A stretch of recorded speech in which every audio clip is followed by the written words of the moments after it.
Yağın yağıptır, su olupdu. İnşallah o menen kaygısız ulamalı namazını okuyuverin diyeler. Yine bir mesele var. Buzurkvarlı olupdur. Hafs yana alim aydıptır.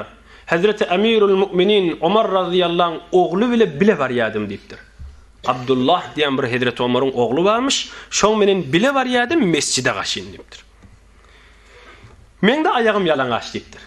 Mescide varamızda beýlek gittim dehret kılınýan ýere ayağım ýuwjak bolup.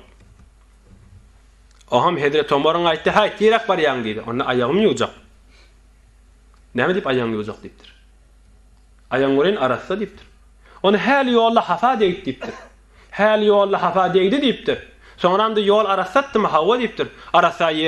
Arasa yere gelende ayağın yere süýkeseň ayağın öz päk bolup gitdi da diýipdir. Näme ýuwjak? Girmeçide namazyny oky diýipdir. Was bolma diýipdir. Ine ulu kollan dinine sütülen aydan akepler işla. Hazreti Ömer radıyallahu anh bir gün bir bilen barýarmyş. Şu waswas bolmanlyk barada beter gaçy tutanda Hazreti Ömer radıyallahu anh. Hazreti Ömer radıyallahu anh bir gün barýarmyş, ýanynda da bir ýoldaş barmyş. O nawdan molýady suwuň tamyň üstünden suw gaýtdy. Nawdanyň suwy Hazreti Ömer radıyallahu anh üstüne gatrey gaýdypdyr, bir miktar suw. Fesaqata aleyhi şeyun min mizab. Nawdanın suwundan bir miktar Hazreti Ömer'in üstüne düşüpdir. Bir ýanyňky ýoldaşy öýüň eýetinden sorapdyr. "Hay wally" diýipdir. "Şu tamyň üstü haratsam hafamy" diýipdir. "Men ýoldaşym Hazreti Ömer'in üstüne suw döküldi" diýipdir. Hazreti Ömer radıyallahu anh näýipdir? "Hay öýüň eýeti" diýipdir. "Hafam arasalaryny aýtyp berme, inläp bermez arasadyr" diýipdir. Ol adam öýüň eýetinden sorapdyr. "Hey öýüň eýeti, men ýoldaşymyň üstüne, Hazreti Ömer'in üstüne suwdamdy. Sen öýüňizdi bilýärmi, hafam ýa arasam" diýipdir. Hazreti Ömer'in özü gyýypdyr. "Hay öýüň eýeti" diýipdir. "Hafam arasalaryny aýtyp berme, inläp bermez arasadyr" diýipdir. "İnşallah waswas bolup bermez" diýipdir. "La tuqbirna" diýipdir. "Hiç tatip berme" diýipdir. "Wa maza" diýipdir. "Bolar" diýipdir. "Şoň menen namazda okuýar" diýipdir. "Imam da olaryny" diýipdir. "Zakarahu Ahmed" bir dewr muteber kitaplarda aýtdy. Hulasa ulamaly bir kep aýtdy. "Walaw adrakahum Umar radıyallahu anh ladarabahum wa adabahum" diýipdir.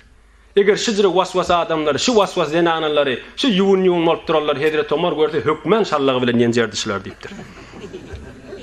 Ahirin bellemeli adamyzda öňküden de güýçlürägi gusully waswas bolmak.